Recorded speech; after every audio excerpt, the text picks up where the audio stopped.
everyone, welcome back to the Living Lore Book. If you don't know, this is a channel that me and my friend Nate made just to kind of do a little bit of creative writing and different kind of roleplay stories. So let's dive into part 2.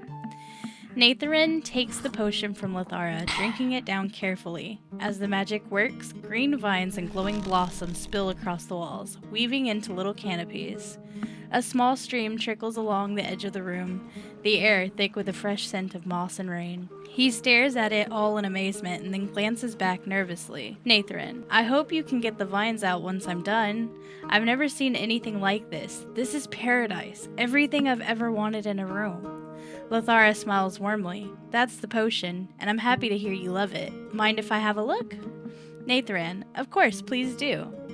She steps inside, her eyes widening. Lethara, wow, I love this. It's gorgeous, truly. Natharren chuckles softly, already feeling the warmth of the enchanted vines lull him into a calm.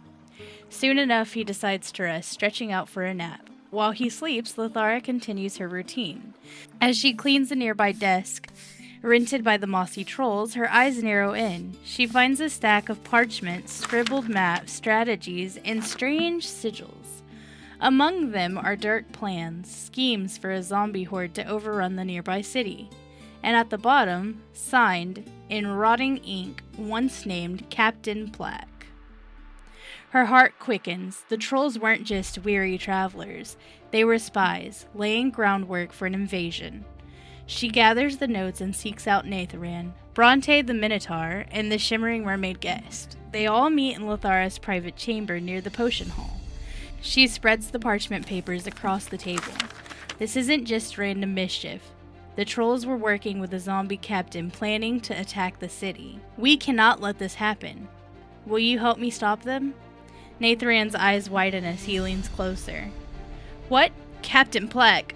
Ugh. I may know him. See, long ago, he was human. A sailor, cursed at sea. If he's here, it means his hunger has grown. I might be able to stop him, but I'll definitely need all of your help. The mermaid swirls her potion bottle, eyes glowing faintly. I think I'll stay here, but I know a lot of people in the sea, and if you guys need help, say the word. Bronte crosses his arms with a grunt of determination. Of course I'll help. I will be by your side until the end. Together they agree to help. Natharren stands, strapping his loot across his back. Natharren, I'll return to the ship where Plaque hides, but the path ahead won't be so easy. His zombies guard him, and he commands the tide itself. The room grows tense as he turns toward the door. As Natharren turns back, he notices one of the sigils, depicting a blood-red serpent seeking its fangs into the ship. That sigil, the one with the snake, I believe I've seen that before elsewhere. Lethara says, go on, as she looks curious but concerned. The Minotaur lifts one brow, almost as if he is skeptical. Natharren, legend has it that a little over a century ago, an ancient sea serpent destroyed an entire fleet of ships. It's said its venom is highly acidic, capable of degrading most any material in a matter of seconds. It was sealed away in a shrine hidden on a remote island to stop it from doing any more harm to the ocean and any ships that sail it. Lethara, so you think it was found and possibly being used by Captain Plaque? Natharren, I can't say for certain just yet. Even if he had found the shrine, I doubt he'd be able to open it. There's a magic seal on the door keeping it locked, but from what I've heard about Plaque, he'll do whatever it takes to find out how to unlock the shrine. He's not above underhanded tactics to get what he wants. Low morals, I see, Lethara responded. We can definitely help with that. Capture him and the troll, and I can make some tea, and with a few drops of my water, ta-da, a brand new Captain Plaque. And just how close are you to him again? She asks. Natharren, we're not close at all. The only other time I've encountered him was when he and his crew dumped barrels of fish onto the beach, just to keep people away from his ship. He even fired a few dead fish into the streets from the cannons on board.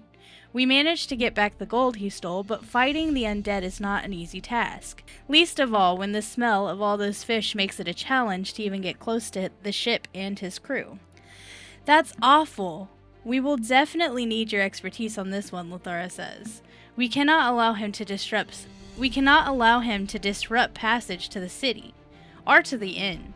I sure hope this doesn't require us to go to the underworld. Okay, what should we do first?